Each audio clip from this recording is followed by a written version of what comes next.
Assalamualaikum warahmatullahi wabarakatuh. Bagaimana kabar anak semuanya hari ini? Saya doakan antum semua berada dalam keadaan sehat walafiat. Anak yang soleh dan solehah, hari ini kita berjumpa kembali dalam pembelajaran PAI di kelas 4, yang mana hari ini kita akan mengenal Allah melalui Asmaul Husnanya.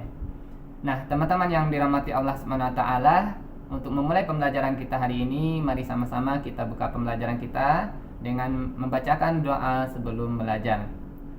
A'udzu billahi minasy syaithanir rajim. Bismillahirrahmanirrahim.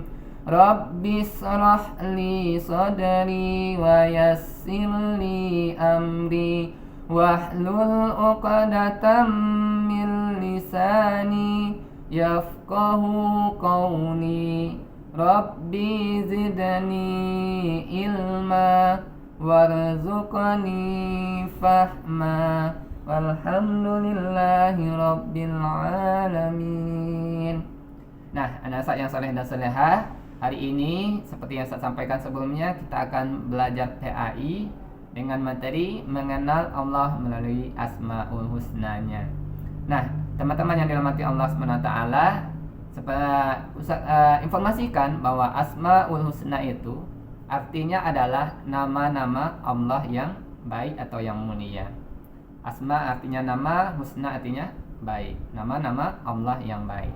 Nah, perlu juga kita ketahui teman-teman semuanya bahwasanya jumlah Asmaul Husna itu ada 99 nama. Ada 99 nama Allah. Teman-teman mungkin sudah banyak mendengar lagu-lagu di televisi atau di YouTube tentang Asmaul Husna ini. Nanti boleh dihafal bagi yang suka menghafal lagu tersebut gitu ya. Dan Asmaul Husna ini tentu kita juga perlu menghafalnya. Salah satunya adalah dengan metode lagu tadi. Nah, namun pada hari ini yang akan kita pelajari Asmaul Husnanya adalah berkenaan tentang 3 hal. 3 nama maksudnya. Nah, kita hari ini akan belajar tentang nama Allah. Yang pertama Al-Basir, yang kedua Al-Adl, yang ketiga itu nama Allah yang dinamakan dengan Al-Azim. Kita ulangi, Al-Basir, Al-Adl, dan Al-Azim. Nah, kita masuk yang pertama. Nama Allah yang pertama yang perlu kita ketahui hari ini adalah Al-Basir. Al-Basir artinya adalah Maha Melihat. Allah Maha Melihat. Nah, tidak ada satu makhluk pun di bumi ini yang Allah tidak melihatnya. Meskipun semut itu kecil yang berada di tempat yang tersembunyi, Allah mengetahui, Allah melihatnya.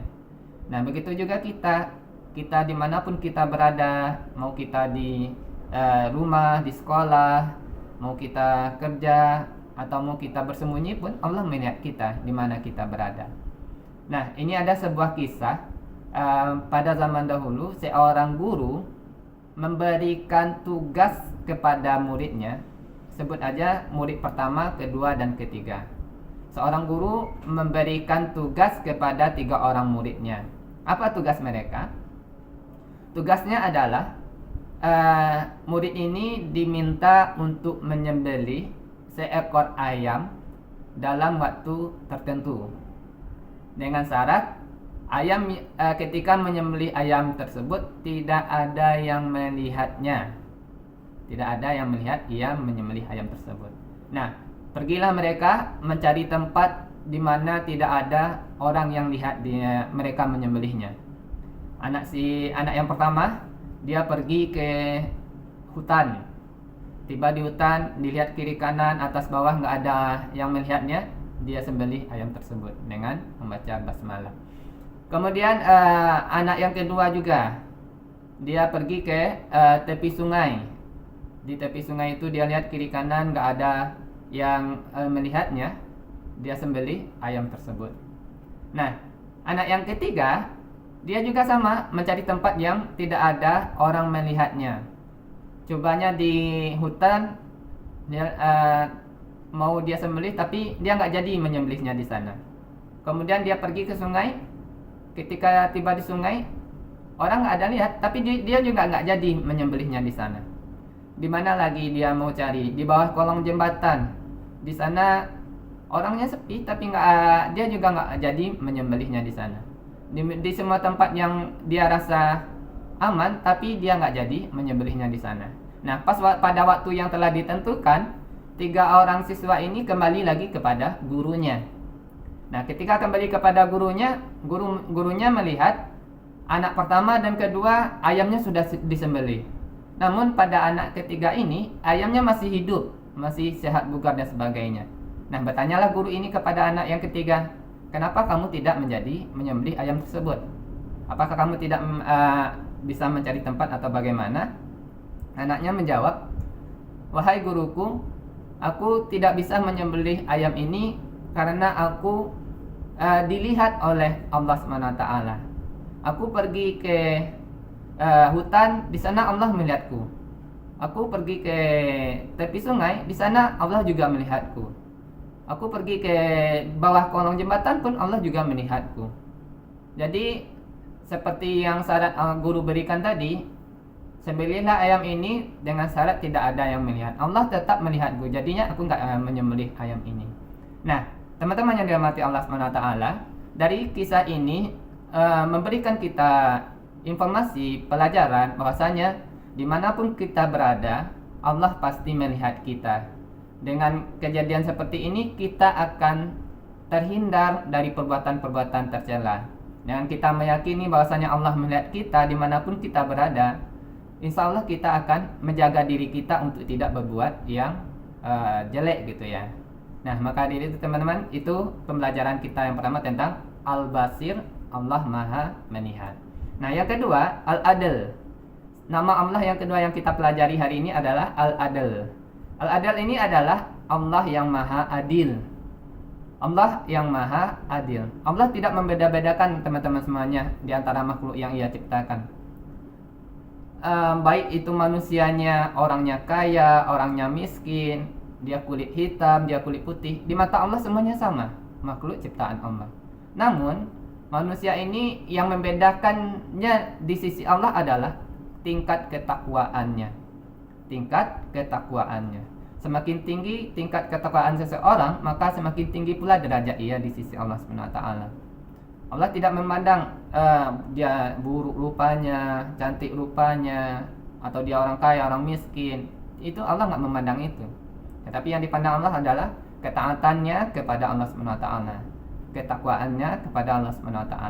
Takwa itu artinya menjalankan perintah Allah dan meninggalkan segala yang dilarang Allah SWT. Ini yang kedua, Al-Adil. Allah tidak zalim kepada makhluknya, Allah ma'adil kepada makhluknya. Nah, yang ketiga yang perlu kita ketahui juga adalah tentang Al-Azim, Allah yang Maha Agung. Nah, Allah yang Maha Agung ini Allah yang mempunyai kekuatan yang kuat, yang bisa memenuhi kebutuhannya tanpa bantuan dari makhluknya. Nah, berbeda dengan manusia. Manusia ketika melakukan sesuatu, dia butuh bantuan orang lain pada umumnya. Karena itu pula manusia pun juga membutuh pertolongan dari Allah SWT. Nah, teman-teman yang dirahmati Allah, karena manusia ini saling membutuhkan antara yang satu dengan yang lain, maka dari itu manusia ini disebut juga dengan makhluk sosial, makhluk yang bersifat kemasyarakatan. Nah, teman-teman yang dirahmati Allah, Allah yang Maha Melihat, Allah yang Maha Adil, Allah yang Maha Agung, ini perlu menjadi kita tanamkan ke dalam diri kita supaya perbuatan-perbuatan kita bisa lebih baik ke depannya. Yang kita meyakini Allah Maha Melihat, Maha Adil, Maha Agung, kita bisa merasakan bahwasanya amal yang perlu kita lakukan harus adalah amal yang terbaik buat Allah SWT. Jangan sampai kita berbuat jahat, berbuat jelek, sedangkan Allah yang Maha menciptakan kita melihat kita melakukan itu. Malu rasanya kita melakukan itu ketika ada Allah yang melihat kita. Allah pasti tahu apapun yang kita lakukan. Maka dari itu mari kita koreksi diri kita untuk senantiasa berbuat kebaikan, membantu orang tua dan lain sebagainya. Nah, teman-teman, itu yang akan kita pelajari, yang sudah kita pelajari hari ini tentang Asmaul Husna yang 3 macam ini.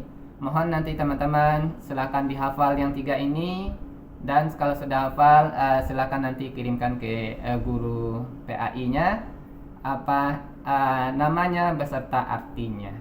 Oke, teman-teman yang dirahmati Allah, sekian dulu pembelajaran kita hari ini. Mudah-mudahan antum semua dimudahkan Allah untuk mempelajari ilmu-ilmu Allah, dan mudah-mudahan Allah memberikan antum kemampuan untuk senantiasa bisa taat kepada Allah SWT.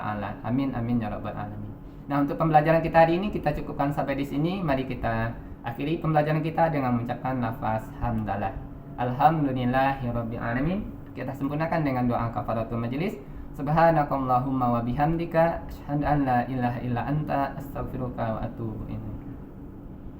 Benar Ustaz selaku pemateri, kiranya ada kesalahan dalam penyampaian Ustaz mohon maaf. Ustaz sudahi dengan Assalamualaikum warahmatullahi wabarakatuh.